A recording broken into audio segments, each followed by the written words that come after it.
Hello guys. Okay, ang reading na to ay para sa baga Pisces. Okay guys, kung kayo ay Pisces, para to sa inyo. At ngayon ay October 29 guys. Pisces, ano naman nangyayari sa inyo sa kasalukuyan guys? Sa mga Pisces. Titingnan natin ang inyong message today, Pisces. Ano na nangyayari sa mga Pisces? Yeah. The Fool is here, guys. I want new. I want new and revert. Pisces. And umunlad sa sarili. Okay. Pisces, kayo ay nag-i-start ng bago sa buhay. Something revert sa buhay at gusto ng pagpapaunlad lang sa money. Okay, Pisces. Ano man ang inyong kasarian, babae kayo, lalaki, is gusto ninyo ng bagong pasimula na may inalaman ito sa inyong career. Okay, Pisces, tingnan natin. Para sa Pisces, the Fool is here. Okay, the Fool is here. Four of Cups is here. Gusto nyo ng pasimula, pero may pagdadalawang isip. Kung tatanggapin ang mga option, tatanggapin ang mga offer, ang mga opportunity na dumarating, lalo na pag galing sa tao, is kayo ay nagdududa kung ito ay may katotohanan sapagkat ang hangad nyo lang ay happiness sa kasalukuyan, pero kung kayo ay masasaktan na naman, is wag na lang sana. Okay, wag na lang akong tumanggap ng offer na to o hindi ko na lang tatanggapin. Okay, Pisces, the Fool is here. Andito ang Queen of Swords. Yeah, no. Hindi ko to tatanggapin. Bakit? Because naranasan ko ng maiwan. Okay, guys? Naranasan ko ng maiwan, so bakit pa ako tatanggap ng mga offer sa kasalukuyan? Nakakatakot. Baka mamaya masaktan na naman ako. Masaktan na naman ang puso ko o bigla na naman akong magsisi o meron na naman akong pagsisihan, meron na naman akong kumbaga masaktan na naman ako. So, no muna this time sa aking pag-i-start. Okay, the Empress is here. Why the Empress is here para sa mga Pisces? Sapagkat the Empress is, kung kayo ay naghihintay ng opportunity, ito ay number 3 din, 3 of Wands, and the Empress is 3, is revert. May hinihintay ako opportunity galing malayo. At anong opportunity na to galing sa malayo, Pisces? Yeah. 5 of Pentacles is here. Maaaring parang suntok sa buwan. Ito ay parang hindi naman sigurado, but hihintayin ko sapagkat kailangan ko tong opportunity na to. Bagamat ito ay suntok sa buwan o hindi ako sigurado, tatanggapin ko to. Yeah. Knight of Wands is here. Kahit ako ay may takot, plano ko tong tanggapin. At nandito ang 9 of Pentacles para sa inyo. 9 of Pentacles para sa mga Pisces. Pag una dito sa money, nakikita nyo ba to guys? King of Pentacles ito. Is pag-unlad talaga to sa pera para sa mga Pisces. At mga bagong opportunity, bagong mapagkakalibangan. At ito inyong gusto nung pang kayo ay bata pa. At ito ay papunta sa inyong talagang pag-unlad sa buhay. At pagkakaroon ng freedom sa sarili. Bagamat parang sa tingin ng iba o sa pag-iisip ng iba, late na to Pisces. Late na yung mga pinaplano mo. But para sa iyo, hindi pa to late.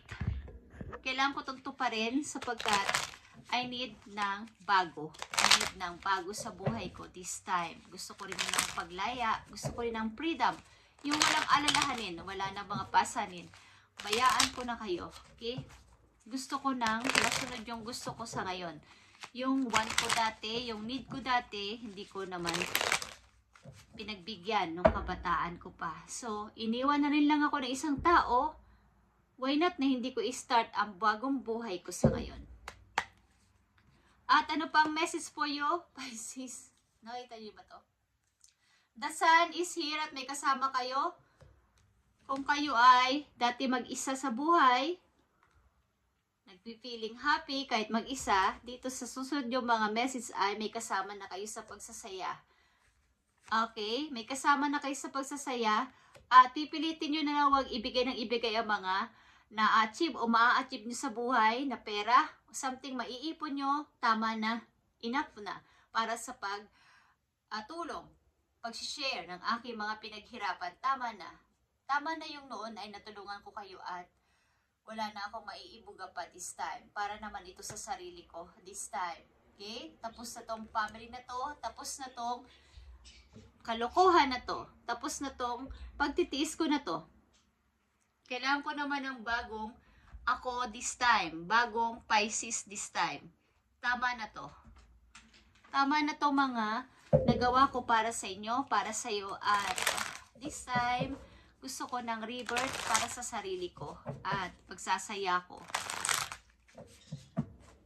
Magamat ang kasama nyo ay lovers nyo, bagong lovers nyo o bago ninyo mga friend is kayo na ang bahala doon guys. Okay, message for you Pisces. Okay, andito ang keeping secret. Kaya nandito atong keeping secret na to is may taong keeping parang patuloy na nagsisinungaling sa inyo. Keeping secret para sa inyo. Nakakatakot to, okay?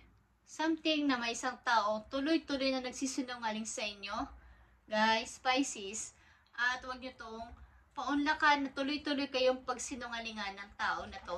Nagsusot ito ng mask habang kayo ay pinapakinabangan. Okay? Pisces. Tingnan natin ang iyong finances at career. Ang tao na to habang kayo ay pinapakinabangan, may suot na mask or mascara para hindi nyo mapansin o hindi nyo mapisto. Okay. Pisces, tingnan natin ang inyong finances and career sa inyong hinaharap o sa kasalukuyan na.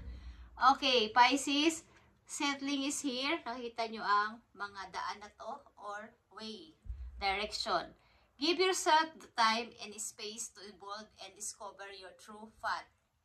Bigyan mo ng space o ng na ma-discover mo ang totoong hinahanap mong path ng buhay. Simula sa araw na to, your soul is telling you you're on the wrong path. Sa ngayon, kayo ay nasa wrong path. So, dapat alamin nyo simula sa araw na to ang tamang direction na inyong gustong puntahan at gawin sa buhay, need or want nyo sa buhay this time. At ilang beses na kayo nagkamali ng dadaanan ng buhay. Okay, pag-ibig man to, sitwasyon sa buhay, ng mga taong kakasamahin sa buhay, ilang beses na kayo nagkamali. You're avoiding that needs to be done because it feels too difficult. Okay. So, nakikita ko dito guys, ang gusto nyong piliin sa buhay ay mapag-isa muna, magkaroon ng space at time sa sarili. Tama na, enough is enough. Naibigay ko na ang lahat sa inyo, ang pagtulong sa inyo, pagbigay ng konsiderasyon sa inyo. So, iniwan nyo rin ako sa kawalan, sa ere. At patuloy nyo akong pinagsisinungalingan. Keeping secret is napakarami dito na mga tao nakapalibot sa inyo sapagkat kayo ay madaling mahinga ng tulong. So, this time, piliin niyo yung mga taong makakasama nyo sa saya at kahit sa hirap at ginhawaan dyan sa inyong tabi is yun ang piliin ninyo. Okay guys? Sapagkat andito unang message sa inyo na the Fool, gusto nyo ng bagong pasimula na pahihindian na ang mga tao nagbigay sa inyo ng sakit, nag-iwan sa inyo sa kawalan at nag-effort kayo, maraming time, panahon, but iniwan din kayo sa wala. Iniwan kayo sa ere. Okay, Pisces, ito ang inyong reading today, October 29, 2025. At sana, wag na kayong maniwala sa tao na to na tuloy-tuloy kayong pinagsisinungalingan, nasusuot ng maskara para tuloy-tuloy kayong pagsisinungalingan at maamo sa inyong paningin. Okay? Habang kayo ay kasama. Guys, at pilitin ninyo na wag ibigay ang inyong mga na-deserve o na-achieve. Lalo na sa money. Huwag kayo magbigay na magbigay. Matuto kayo mag-keep, i-hold ito, at magtipid. Okay? Para sa inyong sarili. Thank you, Pisces, and God bless.